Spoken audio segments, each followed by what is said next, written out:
Roh Kudus mengobatkan Petrus. Amin, saudara. Roh Kudus bisa mengobatkan kita. Amin. Ya, Roh Kudus bisa melengkapi kita dengan kuasa dari mati. Ya, amin. Dan bekerja Roh Kudus, saudaraku. Sebenarnya tanpa Roh Kudus kita tidak bisa mengerjakan pekerjaan Tuhan. Karena firman Tuhan berkata, bukan oleh kuat, bukan oleh gagah, tapi oleh Rohku juga itu akan jadi. Roh Kudus, saudaraku, berkuasa dan mau mengobatkan saudara, mengobatkan saya menjadi saksi yang berkuasa, menjadi saksi yang berani, saudaraku. Itu adalah pekerja Roh Kudus dalam orang percaya. Untuk itulah dia diberikan. Amin, saudaraku. Karena penakut, saudaraku, bukan daripada Tuhan, saudara. Kita membaca apa yang jadi kepada Petrus.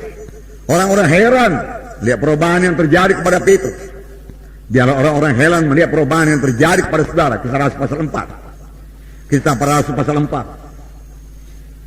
Saudaraku, saya membacakan ayat 13.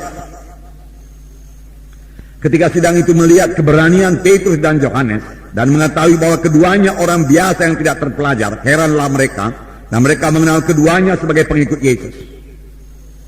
Ketika mereka itu melihat, apa yang mereka lihat, saudaraku? Apa? Keberanian. Katakan, keberanian. Keberanian.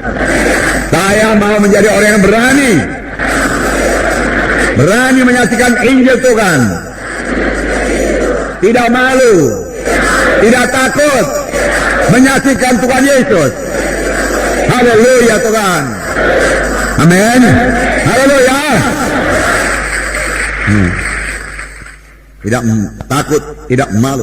Mereka melihat keberanian Petrus dan Yohanes dan mengetahui bahwa keduanya orang biasa yang tidak terpelajar.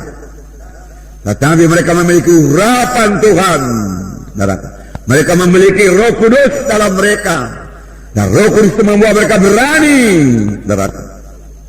Urapan Tuhan, Roh Kudus tidak bisa digantikan dengan titel apapun juga. Amin.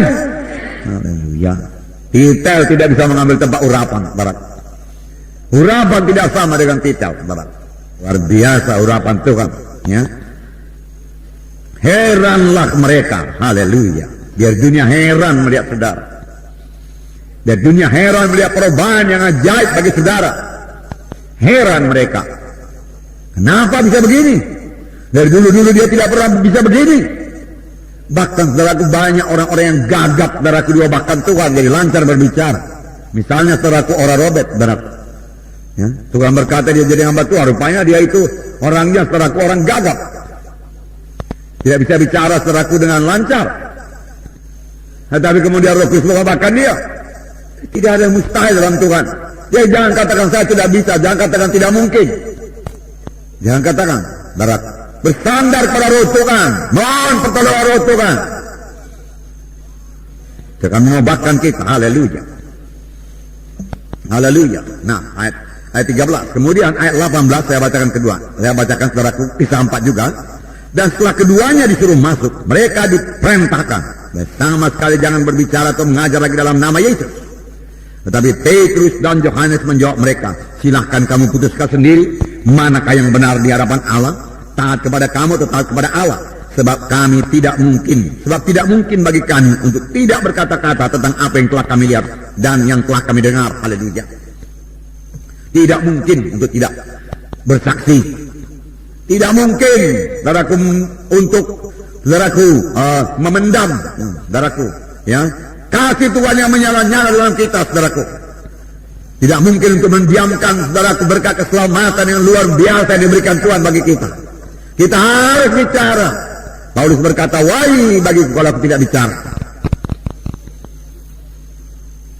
Nah, luar biasa itu, saudaraku.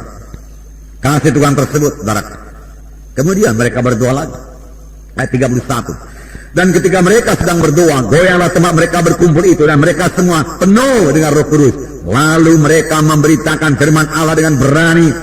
Mereka semua penuh dengan Roh Kudus. Lalu mereka memberitakan firman Allah dengan berani. Jadi penuh dengan Roh Kudus dihubungkan dengan memberitakan firman Allah dengan berani. Penuh dengan Roh Kudus, lalu mereka memberitakan firman Allah dengan berani. Ayat 33. Dan dengan kuasa yang besar rasul-rasul memberi kesaksian tentang kebangkitan Tuhan Yesus, dan mereka semua hidup dalam kasih karunia yang melimpah-limpah dengan kuasa yang besar. bukan kuasa yang kecil. Roh Kudus memiliki kuasa yang besar. Amin, saudara. Ya, biarlah kita percaya dengan kuasa yang besar. Rasul-rasul memberi kesaksian tentang kebangkitan Tuhan Yesus. Yesus hidup, dia katakan, itu kebangkitan Tuhan Yesus. Yesus bangkit dari kematian. Yesus yang kamu salibkan itu dibangkitkan Tuhan dari kematian. Dia hidup, dia berkuasa, dia tidak berubah. Dia katakan. Kalau dahulu dia menyembuhkan, hari dia menyembuhkan. Dahulu dia mengasihi jiwa-jiwa yang berdosa, hari dia mengasihi jiwa-jiwa yang berdosa. Ini berita mereka, saudaraku, Tuhan Yesus tidak berubah. Dahulu dia menyambut jiwa-jiwa, hari ini dia tidak menolak seorang pun yang datang kepadanya. Firman Tuhan berkata, saudaraku, tetapi siapa yang mengatakan demikian? Siapa yang memberitakan ini semua? Kita, saudara. Saudara dan saya, saudara. Itu sebabnya, saudaraku. Apa yang saya katakan ini, jadi berani ini, harus jadi lebih dahulu kepada saudara-saudara. Amin. Sebab, saudaraku, saudaralah jadi contoh. Saudara jadi teladan. Dan pelayanan saudara bukan hanya berkhidmat dalam KKL. Pelayanan saudara menjadikan murid. Amin. Menjadikan murid. Kalau menjadikan murid, cara untuk menjadikan murid yang paling berhasil adalah cara Tuhan Yesus mengajar murid-muridnya. Yaitu dengan mengajari murid-murid dan dengan memberikan teladan. Jadi Tuhan Yesus sudah mengalami lebih dahulu apa yang dia ceritakan. Dia bukan cerita saja, saudara. Ambil dari buku sana, ambil dari buku sini. Bukan, saudara. Tapi dia telah mengalami lebih dahulu, lalu dia sampaikan, saudara, ya, kepada murid-muridnya. Dan murid-muridnya berhasil jadi murid Tuhan, saudara. Tuhan menyuruh kita menjadikan murid, bukan hanya menginjil saja, saudara.